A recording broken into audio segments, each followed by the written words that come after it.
Well, hello, this is Rochelle, and welcome to my channel.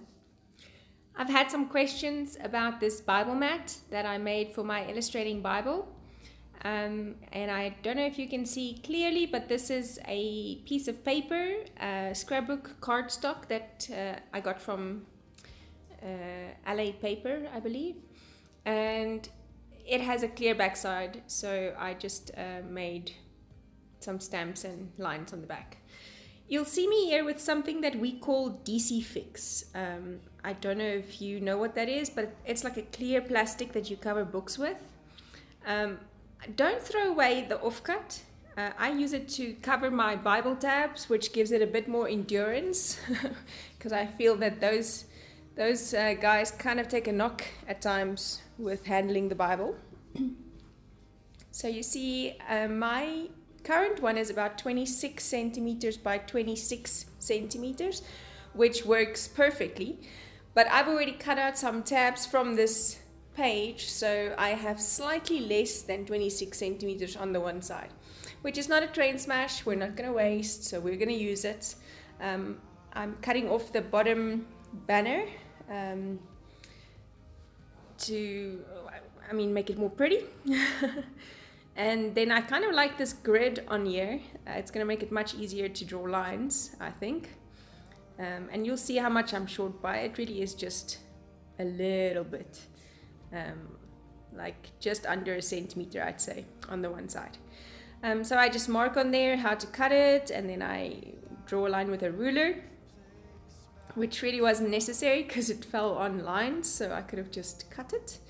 But I will be my accountant self and overdo things.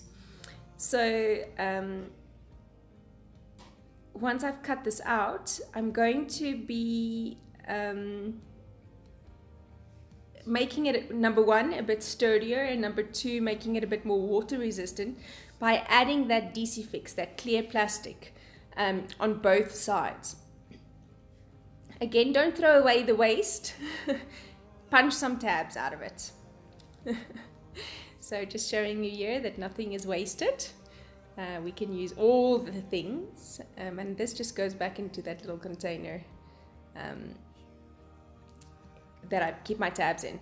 So for this mat I use, it was 1 centimeter lines each, and that kind of worked out on this grid paper perfectly, and so I didn't really need to measure before I started just drawing the darker lines. Struggled a bit with pens, and in the end went with a Faber-Castell multi-mark.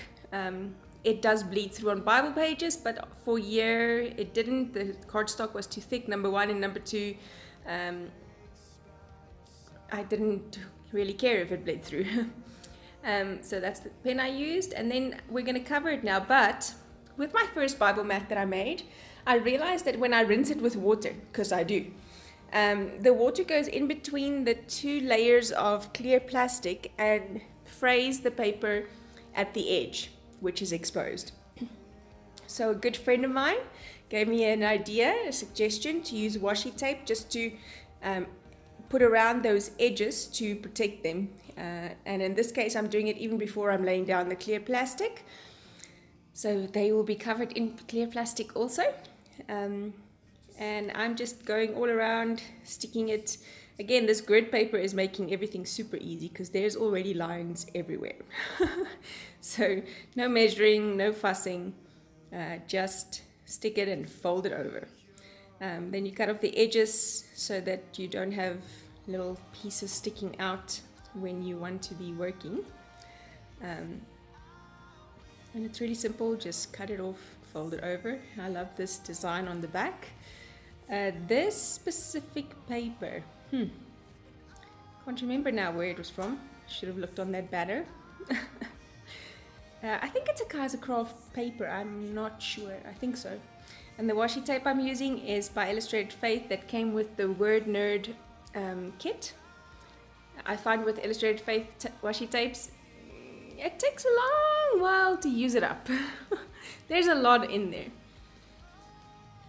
Okay, so now literally what I'm going to do is, after I've cut off these edges, I'm going to place it on that clear plastic, and I kind of do it from one side, laying it over onto the other side to avoid air bubbles and things like that. So you'll see me starting here on the right side and then just guiding it down all the way to the left.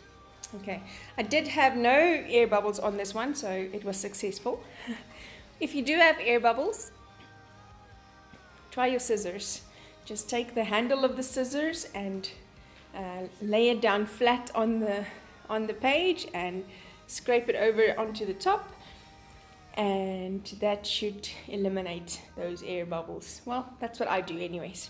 So I'm cutting off the corners so that I can fold the plastic over. That's going to give it some added protection against water damage if I should wash this or clean this off again. And then just cutting and folding. No rocket science here, I hope. For those of you who are rocket scientists and I am making fun here, forgive me. Again, laying it down from the right hand side all the way to the bottom, and then on this side I'm not going to fold it over again because I don't want that possibility for it to become unstuck and then have issues anyways. So yeah, you'll see me just very onto the edge cutting it down, and that has worked for me so far. And the great thing about this method of making a Bible mat is that you have the lines, number one, and you can determine the breadth of them, and number two, it's fairly inexpensive to make. It doesn't cost, you know, hundreds of rand. So if this one does get all dirty and whatever, you can just make a new one. And so there you see what I have and how it fits into my Bible. You'll see that the side that's the 25 by 26 side, kind of just over there, but you can always turn it around and it's perfect. So, hope you enjoyed this video, this little tutorial. Hope you make your own Bible mats. And if you want any more videos like this, comment down in the comment box below. Give it a thumbs up and subscribe to my channel if you enjoyed these videos. Thank you for watching. Bye bye.